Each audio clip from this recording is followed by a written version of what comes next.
Welcome to the Liberty Podcast with your host, Pastor Robert Maxie, Senior Pastor of Liberty Church of Baton Rouge.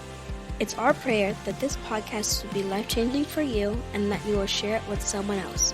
Now, here is Pastor Rob. Well, good evening, everybody. This is Pastor Rob here, and this is the LibertyBR Podcast. We are really excited today. We have Councilwoman Erika Green joining us today. And so I'm really excited about this show. It's important for us to be able to talk to our leaders and really hear their heart about some of the things that have gone on in our community and all over the world. So welcome, Councilwoman. How are you today? I'm great. Can you hear me? I can hear you good. Okay. Yeah, I'm here. I finished a long day at work, so I'm ready to talk. All right, let's do it. That's what we do here, talk. So over the last few months, EBR, like other communities around the country, have experienced many tests and trials from COVID-19 to protests for social justice reform brought on by the death of George Floyd and Ahmaud Arbery. And with all these different things that have been going on around the world and especially in our community, it's important for us to be able to engage our leaders and to talk to them and hear what they are perceiving as the issues, and for us to get a chance to share our comments and our heart with them as well. So I'm excited about today. Councilwoman, can you just give us a little bit about yourself? Sure. I'm Erika Green. I am a native of Baton Rouge, by way of Glen Oaks, Louisiana. I always make it a city. Come on. But I was public school reared, left to go to college, went to Texas, came back for law school here at Southern. Have always been community centered. Even when I graduated, I got the humanitarian award. Came back to Southern, stayed community oriented while I got my education. Wow. Did some juvenile. My specialization in undergrad is juvenile justice. So when I first finished law school, I did focus a lot on juvenile justice. And now I'm mainly juvenile justice. I do family law as my real job and estate planning. And then I became councilwoman in 2016 of District 5, which covers part of North Baton Rouge. And so I've been a little busy. I'm still actively involved in numerous organizations and trying to assist on the boards that I'm with. Also, now what boards are you on? So definitely, I am on my church board. We have a scholarship board called Gloryland Education Resource Center. In the community, I'm on the CATS board, which is public transit, and I serve as the vice president. I'm also on the YWCA board, which we are a women-oriented organization, but now moving into racial justice. And then I believe I am on the board with my sorority, our foundations board. And so this is a variety of boards, but excited to serve always. Awesome. And I appreciate everything that you've done in the community since you have come back. And for so long, we see our young people get educated and then they leave Baton Rouge and they take that education and that experience with them. So I feel like our community is blessed that we have a great group of young talent starting to take leadership in our community. And I'm grateful you're still calling me young. It keeps me energized that you call me my young. wife trained. Come on, my wife trained me well, right? So what are the boundaries of District 5? So District 5, we go all the way to Flannery Road, Greenwell Springs. We go all the way through Plank, Jewel Road, and all the way to Scenic Highway. And so neighborhoods that you remember are your Park Forest, Monticello, Glen Oaks, your Montesinos. We have the great Krispy Kreme in the middle of us. So man, I'm always happy that I can say I have Krispy Kreme and Tony Seafood in my district. There you go. Those are some pillars of our community right there. Yeah. So over the last over the last 4 months, we've seen so much change in our world and in our community, from COVID-19 to most recently social justice reform and calls for defunding the police and things like that. So it's so much going on, and we really need to just kind of break it down and kind of talk about it. So let's start with COVID-19. What was your reactions when you first started seeing the breakout around the country? I think COVID-19 was something that took all of us by surprise. We all, know that we should take care of our bodies and health, and understand that any little cough for the Black community turns into something way serious, because we have very serious health disparities in our area. And so for us, when coronavirus numbers started coming in, I guess the impact for me was that this is real, because, we were at probably 40 something percent in Baton Rouge. And I say we, the African American community, that was the numbers that we were having, that's put us really high. So the question is, how do we address it when we don't really know how to understand that disease? So what happened was, everybody started halting everything, including leadership had to make some strong decisions back in March to slow down commerce and slow down movement. So the best thing that I think that we did as a city was definitely stopping the spread, or attempting to flatten the spread by closing everything down and putting a halt. But then I think that our response was, if the numbers are showing that African Americans are disproportionately affected, let's get treatment. And so we saw a number of COVID sites for testing come up, because that was a huge issue. Were there enough tests for people to get? So my initial reaction was, let's see what the world is saying. But then when it became an issue for our community, I'm happy that we started by providing treatment centers, or not centers, but testing sites that were quick and accessible. Always with everything, a quick test was not as reliable as a 3-day response test. But I think we did the best that we could. And however, moving forward, the other issue was, not only did it affect your health individually, it started affecting people's pockets. So, a lot of our business owners in North Baton Rouge, a lot of our business owners in the city of Baton Rouge, and I speak on the RAM spectrum, that the truth is that was the most devastating part of it, because most businesses, most people who relied on employment, part-time or full-time employment, that wasn't your sit-down office job, started to be affected because those buildings were closed, and our small business owners started being affected. And so I think we did what we could by providing webinars and connections to grant funding and things like that as a response.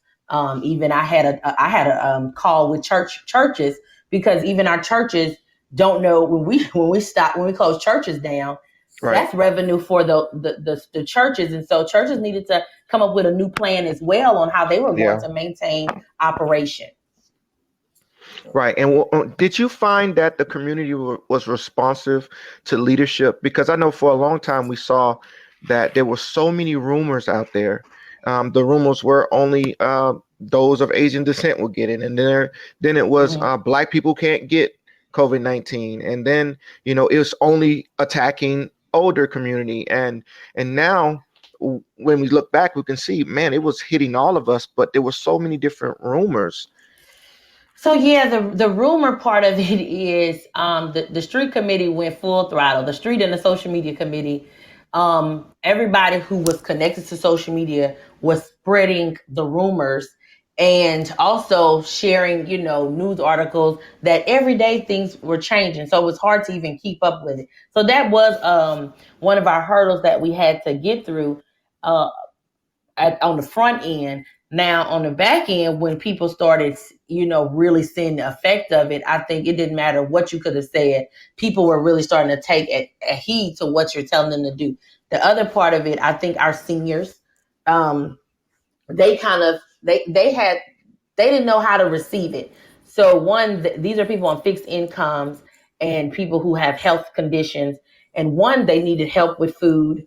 They needed help with financial support. And so some of them, it took a while for family members and leaders to tell them you need to stay in. And then we have that generation gap where we have our Gen Zs, I think they're called, and after millennials, and those groups were, they're invincible in their minds. So I don't think a rumor mattered. They just felt like that wasn't happening in my life. And so you can't counter that with anything, but hopefully they see that it's serious.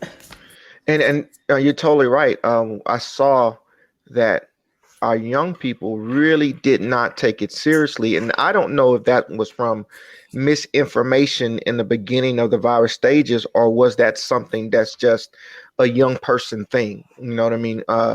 We kind of, when we were young, we didn't feel like we could be hurt, like we were super. You know what I mean? So that's one of the things of educating them and getting them on board with it. But I don't know if that has been very successful. I have to admit, I was thinking while you were talking, like maybe, I don't know if we've reached the goal on that one. I think that the best we could have done with the COVID message was everybody stayed on target as leaders, and then infuse some, celebrity messaging in there. And I think that's the only thing they really was receptive to is, all sports were canceled. Then they were like, okay, this is serious. But still, I know parents that said that they couldn't keep the college students in their house when they, even after everything was shut down. So that's a different generation. And on all aspects of life, we know that they hear it, see it differently than the rest of us. Right. Councilwoman Shauna Banks, she came out with a post today talking about virus cases, and she said 47,706 reported cases in our community and over 2,930 deaths. What are we doing to curb that? I mean, is that a successful number? If that could, you understand what I'm asking? I think any loss of life is hard to measure, right? If we've done enough to curb, because for that family member that lost their loved one, we didn't do enough. They didn't know quick enough. But then on the reverse side of that, I think that I can say that the city of Baton Rouge, especially our council members, attempted to do the best we could. We distributed masks, we distributed some supplies that we could find. And we made sure that at least during this pandemic that food was accessible. Some food boxes were accessible to families. So to curb, I think closing down the city was the first thing to do. But in retrospect, you have to combine the mask that was distributed, the messaging, and you have to make sure that everybody understood that we have to clean behind ourselves and be more cognizant of what we're doing. So, Did we wait too long to do that? I don't think so. I think,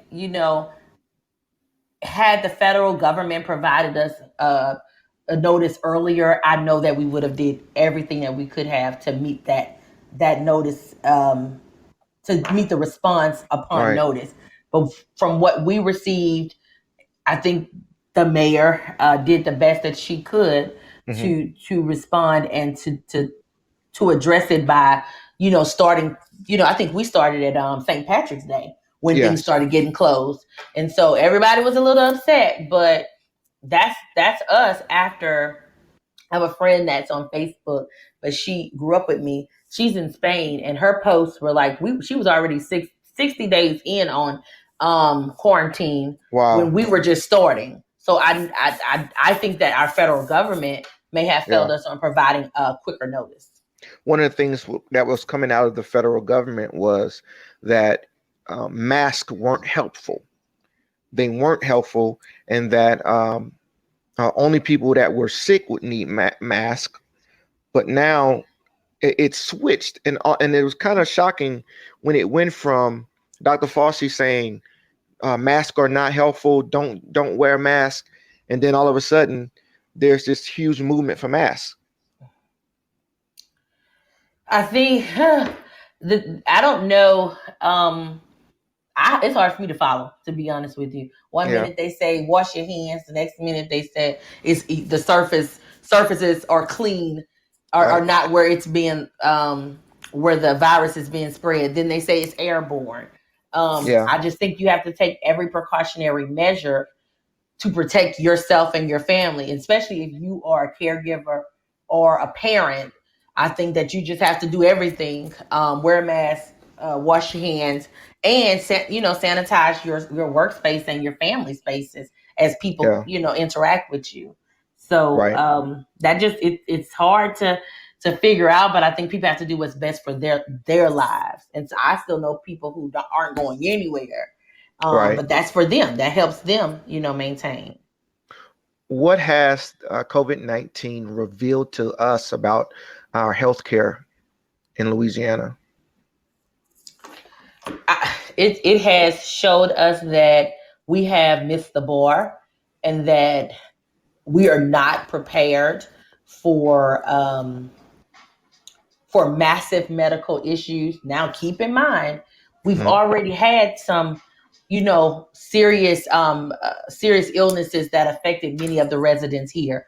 And we would say, well, as long as they have access to some form of health care, then we're fine. The issue is that even the preconditions need to be treated.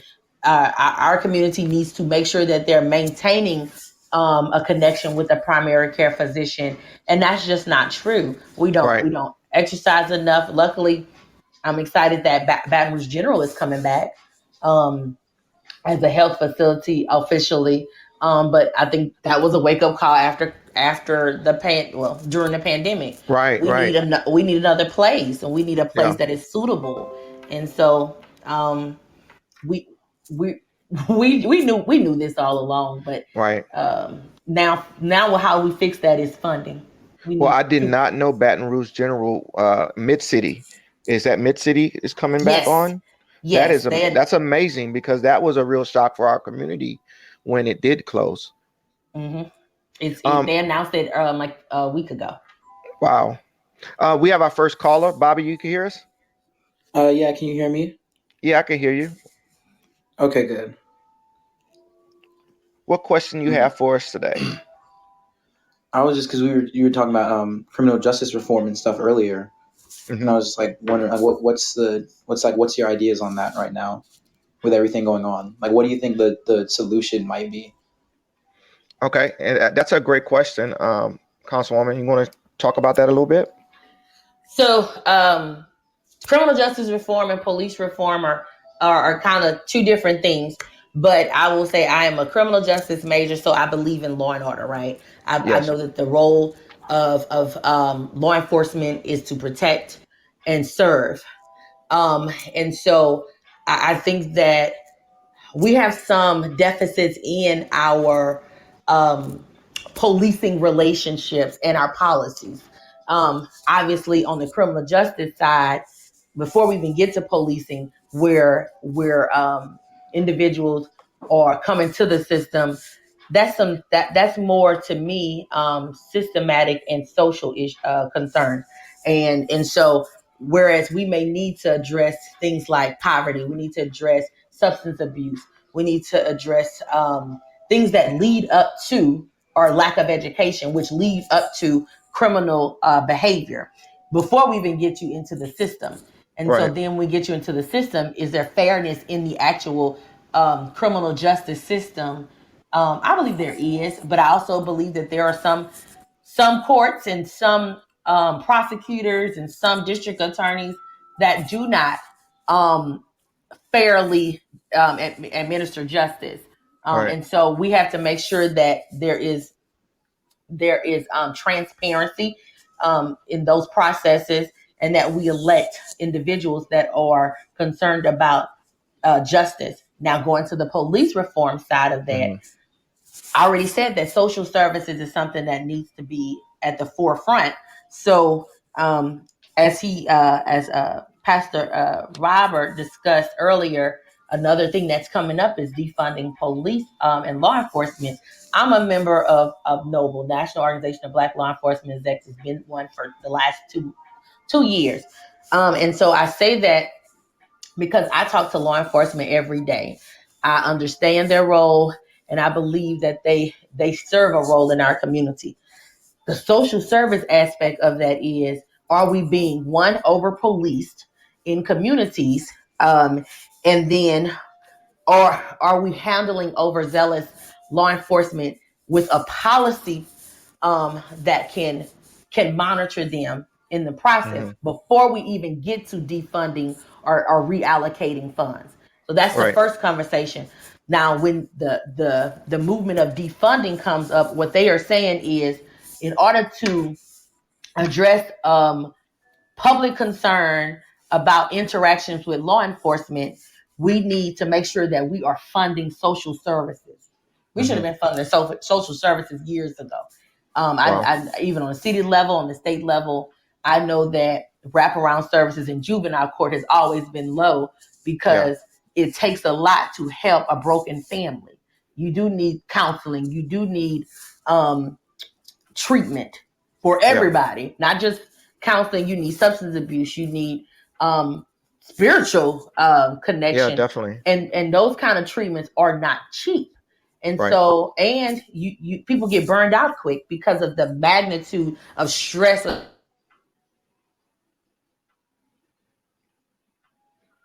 goes on with addressing people's lives, the dramatic and most fragile part of their lives. And so, that's what that movement is about. Personally, I think that you can still fund, and I personally think that you can still reallocate funding to social services to meet the issues that we have. But also, like I said, we got to start with family. We have to start really treating families and their issues. Well, I think that a lot of times we've talked about being a corrections officer, a corrections institute, a place that is supposed to help the person, and when they come back, be reformed. But I don't know if that has been something that we've really tried to do. You understand what I'm saying? So I have when we look at our numbers, I'm sorry, Bobby, did that answer your question? Yeah, I didn't ask him that. Yeah. Thank you. All right. Thank you. Thank you for calling, brother. So one of the things that I was reading earlier today is that in Baton Rouge, we have one of the highest crime rates in the nation across all communities, both large and small. How are we trying to curb that? Because if we're talking about defunding the police and we're talking about taking funds away from them, does that mean that we lose people, boots on the ground, that's able to respond? Does that mean that they're going to lose equipment? Like, how does that look? So there are different ways to defund law enforcement departments, right? And is that the right terminology we should be using? Yes, it is defund. Okay. But and you have to figure out where defunding will help or hurt. So, for instance, last year we approved a lot more funding for the security. Well, 2 years ago, security cameras were first. Then the next thing was the software for the security cameras, and then we approved funding for body cameras. So, which one of those three things do you think will help if you defund those three? Right. Those three should not be defunded, because a lot of police reform and criminal justice measures state that all law enforcement should have security cameras, but nobody put a number to that. Right. There's a cost associated with paying for those cameras.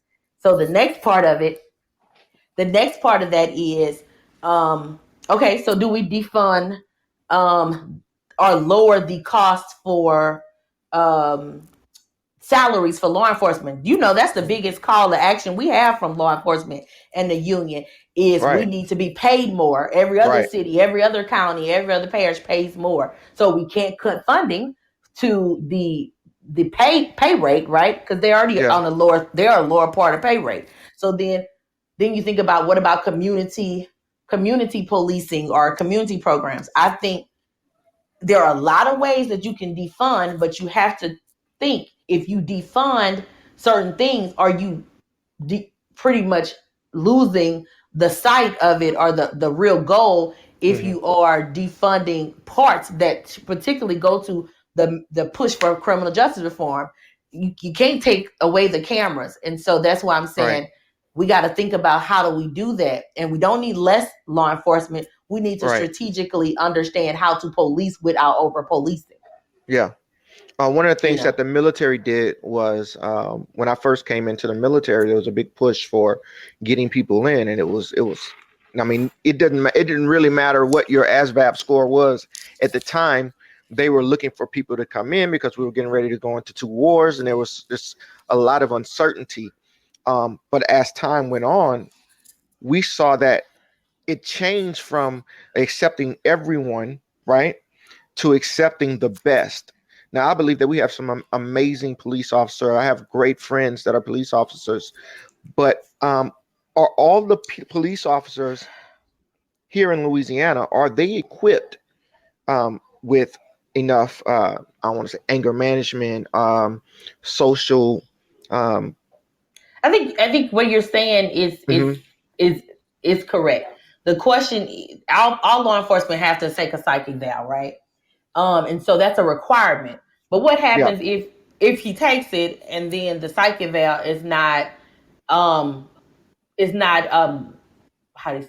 not graded, but when you're scoring, you're not putting the real score to the psych eval that needs to be lower, and then he gets in. Do all law enforcement, to answer the question about are we getting the best? The requirement for law enforcement is a PT requirement. You just need to be able to be physically fit enough to pass those tests. You need to be able to pass your shooting test, and you need to be able to pass your psych eval. And again, some of that is subjective and some of it isn't. But if we are looking at individuals that are coming from other parishes, or if there's not, then the other thing is, if there is not enough law enforcement who are individuals that we consider good individuals applying, then it doesn't matter if you got 5 people that applied and that's the next class. You can't let anybody go out of that class because you need that class to supplement those that are retiring and those that are leaving. So there's a instead of looking for, the quality, are we looking for quantity instead? And that could hurt us in the long run. Jay, you got a call? Got a question? Yeah. How you doing, Congresswoman or Councilwoman? I'm just a councilwoman right now, Jay. He spoke it into existence. Oh, Lord. I was preaching there. That means that's somewhere you might be soon, huh? Oh, Lord, help me. Yeah, I'm sure your plate's full. Look, the reason for my call is not so much of a question, but I wanted to agree with you on the family initiative and to put more funding into family things so that the family units stay together. The problem, I think, the big problem is that I know for me, my mom raised me and my brother by herself. My dad wasn't in the home. He was absent. We got in trouble. We didn't do the things that I see a family unit with a mother and a father, biological, in that family. I see that they go to college, they get educated, they get all these things. And this is the land of opportunity. That's why everybody wants to come here. The problem I see is there's not enough focus on the family and the things in the community. I heard you mention the YWCA. I think that's beautiful. Those type of things and activities, if kids have activities to go to be able to play basketball on courts, to be able to do things instead of being on the corners doing the other things that they should be doing, I think that's essential to be able to make a community rise up out of that negativity and the things that go with it. And I think we see that in all the major cities, and I think it's something that, if we make an example of it, maybe some people will follow. Wow. And what you're saying has been studied before, right? So I'm sure you came off of your head like that's a good idea. But the truth is there's research that backs that up, that if you connect people with support, wraparound services, mentors, exposure Yes. to experiences. So I have a kid in juvenile court that I say, have you ever been to Bocage? And he says, no, ma'am, I don't know what that's at. He stays in North Baton Rouge. I changed the term and I say, well, have you ever been to Town Center? And, oh, yes, ma'am, I have. That's lack of exposure, because Bocage Town Center is the same thing. But most kids have never truly left their side of town. So even exposure to the Town Center side or the Bocage side and telling them that's still your city, moving that forward and further and saying, now let me take you to the college down the street. Now let me take you to Houston. That little exposure you give to a child creates curiosity and expectation for more. I want to go back and see something else. And I want to be connected to more people that feel that that's okay for me to do. When you have individuals that have only seen what their parents been able to give them, which is the school and the house and maybe the church that they go to, and the church doesn't. Let me get there. The church, this is a religious podcast.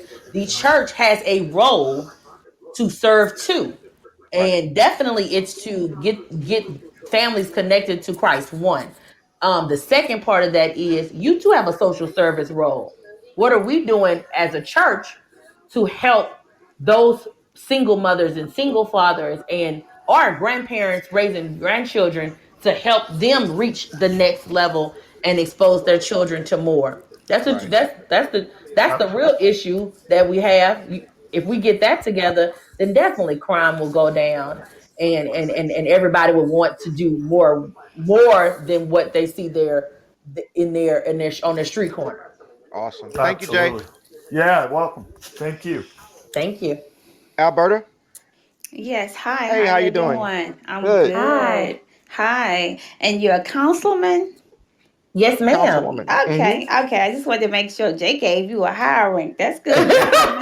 I just let Jay talk too. Right. It's coming. He just spoke it. But as I'm listening, I'm a mother of 4 grown kids and I have 3 grandkids. And I know when I moved to the Gonzales area, my kids was in YMCA. It was before and after care. It was in Lamar Dixon. Mm-hmm. And I know that it's a way that we can implement the police in the care of our kids as well, to show them that the kids, that police aren't all bad, and that we could give the police even more work. See, I do CEs. I'm a pharmacy compound in IV Tech. We have to do it yearly. It should be some type of way that police have to do some type of evaluation, if it's every 3 months, to see where their mindset is at. And we use them for detail. We use them they go get other work and do other things. Why wouldn't we, some type of way, because we've taken away a lot of the activities for kids, like before care and after care for single parents, that they couldn't actually police that. And when I mean that, I mean be there to be involved with the kids so they can see how they can do something better as well. We use them, they go get part-time jobs here and there, but while it'd be nice if the state will fund something where we can have different areas of YMCAs, the police actually, and other people, family as well, we all can get in there, even churches, and be able to be there a few hours in the evening and the morning to help those kids, to give them a different environment, to see that this is not just where you at, it's what's going to happen to you, that you can grow by seeing how we work and what we do. It's like our funding is getting cut, and it's getting cut from areas that we need it. We're talking about the police being cameras. I mean, why do we have camera? I'm not saying we shouldn't have cameras on the poles, but we have cameras talking about red light and red light tickets. Those cameras could be cameras that is given to police to be vests that stays on. And then also police and my But I job think he's sending environment. me tickets, so I just want to say Right. That we can use that. We can use that funding in some type of way to give to equip our police and to equip people. It's no he say she say. It's there. You can see it. We use funding in different ways. It's some kind of way that they need to actually do some type of surveys and figure out where the funding needs to be. We have no more preschools. I remember my kids went to preschool. We don't have the things to start our kids off, because the kids is going to take care of the rest of the time as we get older. If we're not equipping them, and you got to have a certain type of standard or make a certain type of money or live or have a certain type of career for your kids to succeed, that is wrong. right. So it's a way that we can take the people that do work, the people who's, and let the children see that this is what you can become. This is where you can go. We have to help them. They didn't ask to come here. They were born into certain situations. And it's not that it's the state fault of the government fault. It starts at home. But we still can do something about it. And so let me tell you what you can do about it. So every city, you talked about Gonzales. I'm a council person in city of Baton Rouge. Every city has a budget. And what I have always tried to make sure is that the budget covers every department that we have. Did you know that we have a department that focuses on workforce development, LibertyBR? Many people don't, but it's on Plank Road in my district. If it's going to be in my district, my statement to administration and to the city is that are we using this money wisely in this area? Are we being good fiduciaries of the funding in that area? Right. If we're not, then we need to close that department down, or we need to be more creative in how we can incentivize that particular department, because employment and workforce is what we need. We need getting people from home into work, into jobs. And if we can do that through a city funded place or department, then we at least are recycling that dollar. We have social service individuals that come through the health department of our city, health and hospitals. They're in every community center. We have 5 community centers in the city. Did you know that those women are there and men are there every day to address the needs? So if you can't pay your utility bill, you need extra funding to get through certain times when it's difficult, the city already funds those things. So is it being utilized? And if it's not, why? Are they not touching the community? Are they just sitting in their office?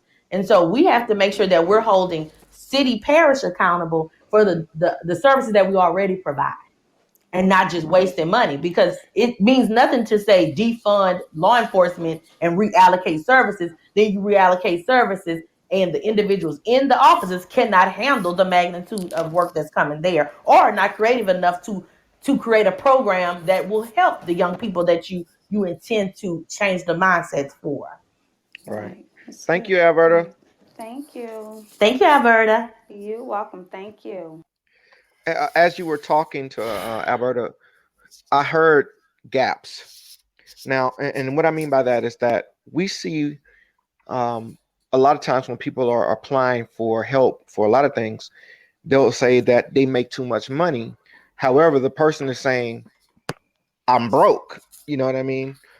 How do we fix these gaps where if the person has a car that was made in 2017, they can still get service and it wouldn't be denied because their car is too new? Does that make sense? Yeah. I think that we have to, I'm gasping because that was a good example. We have to definitely make sure that if we are centering on services, and like you use the car for example, we're making sure that's something that we can address, and that we can refer them to someone that can address those things. And sometimes that's where you're and I might be gearing off. Sometimes that's where all these nonprofits and organizations come in to assist. and people don't utilize that as well. Is there are roles that the city plays, but we also need to utilize all these other organizations who are fully funded that can help. Bobby said in a comment, he said, let me go back. part of the issue with the police is that they're called in to handle too many issues. When people say defund the police, what they're meaning is to take money from police and funding community-led programs that can be called to handle situations the police shouldn't, like mental health crisis, domestic violence, and other similar scale issues, as well as making sure the police don't have as much power to intervene in those situations where they have been shown to be unhelpful. And that's totally a great comment, because we've seen where police officers have been called in, even by family, to help deal with a person that's having a mental health break, and then it turns into a violent situation, and a person that had a mental health issue was shot. I remember hearing this story maybe a year ago of a family where a mother had called the police to help her deal with a son, and then afterwards she regretted that she had called. So I want to say that I don't want to dismiss Bobby's statement. That is very true. Law enforcement are called for way less than emergency concerns, Right. But there is no excuse for them not being able to adequately respond and understand how to de-escalate the situation. If it is someone with a mental health issue, to know how to deal with it without using aggressive or excessive force, or any force at all, because some of that is true, problem solving type, conversation that should be had. And you should know your community, that you should know your beat like the back of your hand, and what areas and what calls are frequent. Why? Because there are street cameras that go back to the department that shows us where crime and calls come from. So when I sat down with Chief Paul, what he stated to me is, we know the frequently called areas. We know that Miss Johnson has a son that has issues. And so if that shouldn't be surprising to you that you've been called for the fourth time, Miss Johnson. Now, the other side of that is, we do have mental health and domestic violence issues in our city, very high, high concerns. So now my statement to that is, how have we resolved that? Is that the city of Baton Rouge as a whole, the constituents made a vote and said, we approve taxing a tax that will be a healthcare tax that goes to the Bridge Center, which is a new facility that will actually open in December of this year. And that particular facility is supposed to provide a response team when law enforcement realizes at that point that's a mental health issue. And that response team is supposed to come out, and then that person is supposed to be filtered to that particular center or any other center that covers mental health or substance abuse issues. And then that person doesn't go to jail. That person doesn't even get in a police car. So we are trying to fix the problem in Baton Rouge through that particular measure. And the citizens said, yes, we agree with that. And so we have some answers. Like I said, we are responding. We realize what's happening.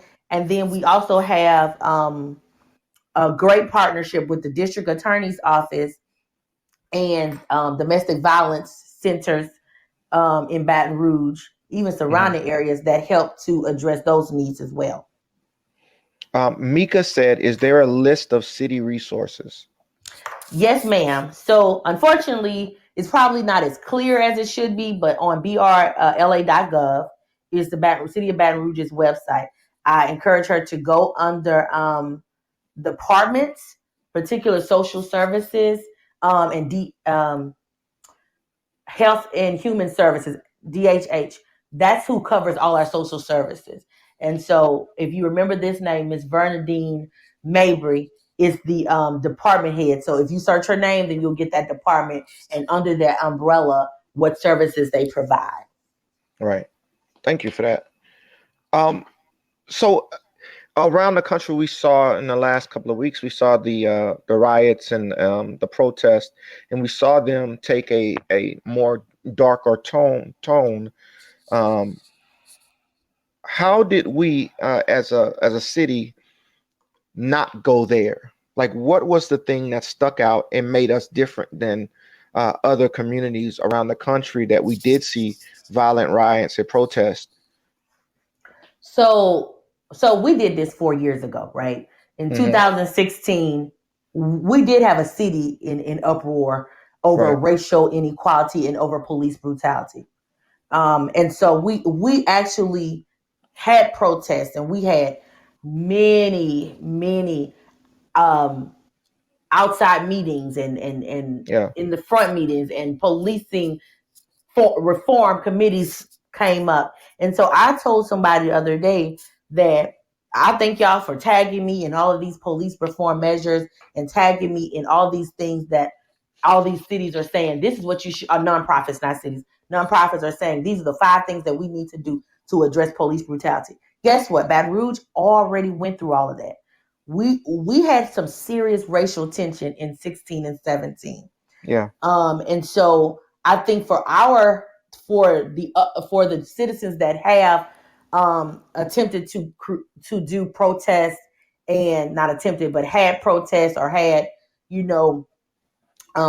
conversations about where we are now, that's a new group of people. Right. Some old, but you have to understand, 4 years ago, some high school students had no clue or wasn't really tapped into what was happening.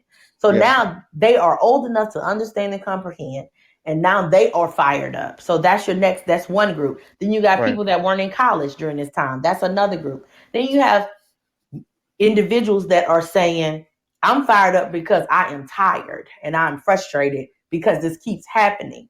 And so that's another group. So the reason why I think that, I'm not saying that we didn't reach civil unrest. I think what we are doing, this is a new phase of people for us, because that first group, we were already tired in 16. Yeah. And so now you have a new group in 2020 that now realizes the magnitude of what police brutality and racial inequality equals. And so now that group is finding ways to address it. But I think we have a good relationship with, well, let me not say that. What I think we have is an understanding on how to do it now. And we know what didn't work. We know that we put police reform before the council and they didn't get approved. So we can't change that till we get a new council. Right. And so I think that now people are just allowing space for conversation, space for you to be able to vocally be present in your issue, in your distrust or your hurt. And that's through your peaceful protest. So I think that's why ours are kind of staying peaceful, because we've been here, and then right now we're just creating a space for this new generation to address it. How do you reach the heart of the person that says, yeah, I hear this about peaceful protest, but violent protest and violent riots and whatever has actually yielded results? I think that everybody has a role, and we saw that in the civil rights movement. And I'm a huge history buff. Where there was, a violent response on one end, there was peaceful response and litigation that went forth and community organizing that went forth. And so I'm not saying that one way or the other is better, but to me, there are a variety of roles that everyone needs to play. And so where your role might be educating young people, my role may be, making sure we file these suits against individuals that we feel are not being addressed, or companies that may not be handling things right. And then the other issue may be outside of litigation, you might need to have some advocacy approaches to it. So I think that everybody has a role, and if you feel your role is to be violent, you need to take take a step back, and you need to make sure that your response and what the consequences of that response are things that you are ready to accept. Right. One of the things that was so hard in 2006 for me and a lot of volunteer lawyers was that individuals had good hearts, good passionate hearts were arrested for peaceful protesting because there were some people that were out of towners that did not have a peaceful heart and did not understand how we cared about our city. And so we spent a lot of time trying to get people out of jail. And then there had other people that were trying to counter that. And so I think that the way you address, you address hatred and you address violence with the reality that if you do that, we want you to be locked up, but we really want change. We want change. We don't want confusion and disorder. We want change. Right. What do you think was the difference in the reaction from the community in Ahmaud Arbery versus George Floyd?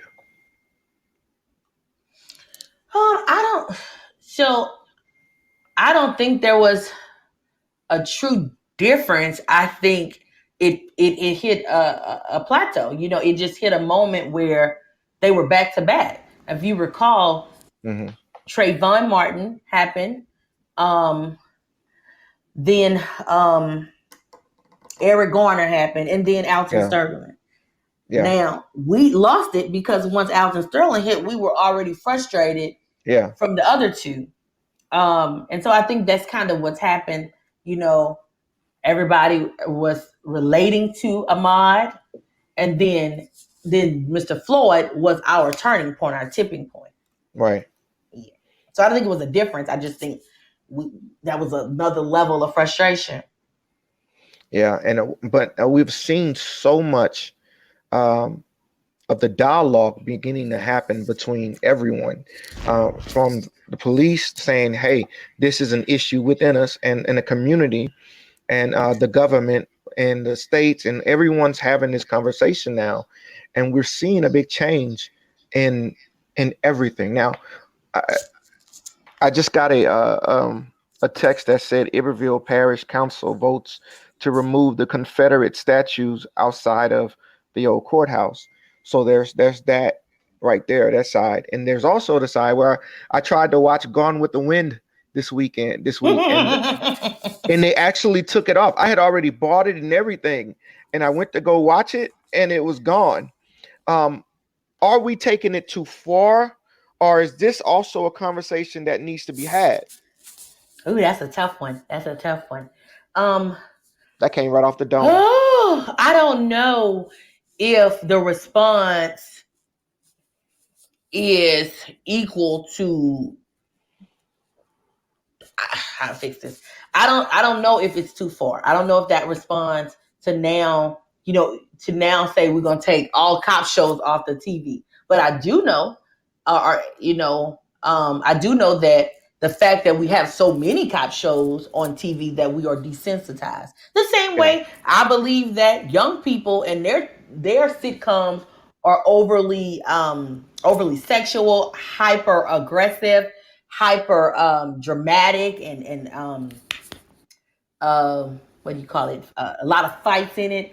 Yeah. A lot of I think that is the same thing that's happening with law enforcement. If you desensitize them and you make it cool to be to be on Law and Order and to relate to the officer, then you're going to think that that police brutality doesn't happen. Because look at these good shows. These people have real issues outside of law enforcement. They really have other issues, and seemingly everything happens so smooth when they go on the show.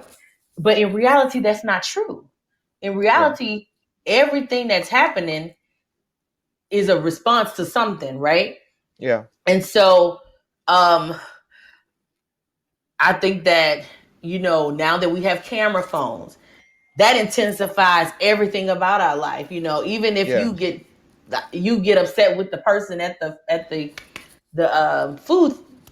fast food place, you gonna video it. Why are you videoing that? Just tell her how you feel and move on. But that's because we assume, and that's the sad thing about this next generation is they really believe all of that stuff is proper action and protocol. Yeah. Your social media fight does not prove to me that you're an advocate for change. It just proves to me that you like to go on social media. So my statement is, how are we responding in real time, in real life, to those issues? And I think that the call for businesses to finally start touching on racial inequality and disparities in the workplace, I think that's one that needed to happen. Do I believe that every organization that made a statement is now goal oriented and focused on diversity? No. I think that the counter to that is, have you changed your board? Have you made sure that there's equality in hiring and pay rate? That's how you show me. But you're right. It has been an over influx of responses that I don't know if they are all necessary at this point. Do we remove Confederate statues? Why not? Why not? I mean, I have yet to go in the classroom, a public place, and see Black art on the wall.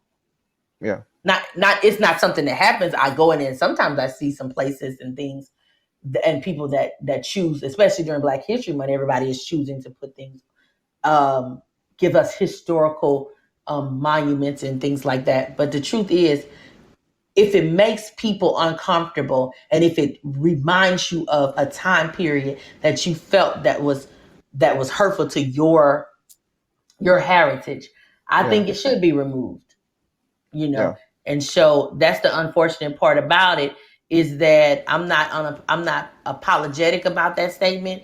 I am sincere that if I can go to the store or go to downtown Baton Rouge and see some Black art there, I would be more convinced that those things could stay.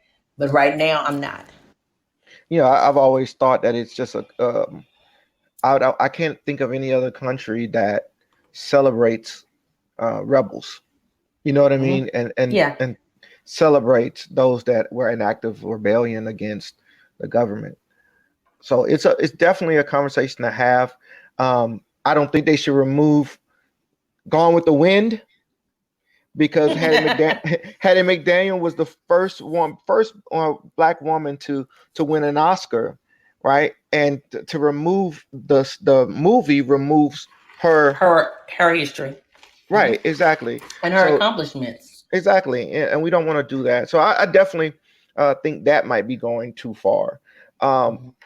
But we'll see where it all goes. Elections are coming up.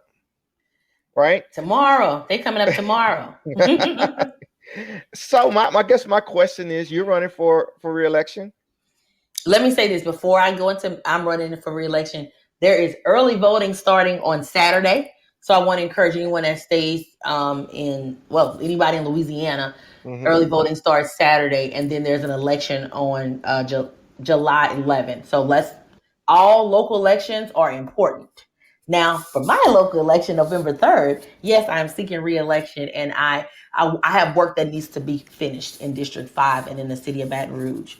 And so I'm ready to serve.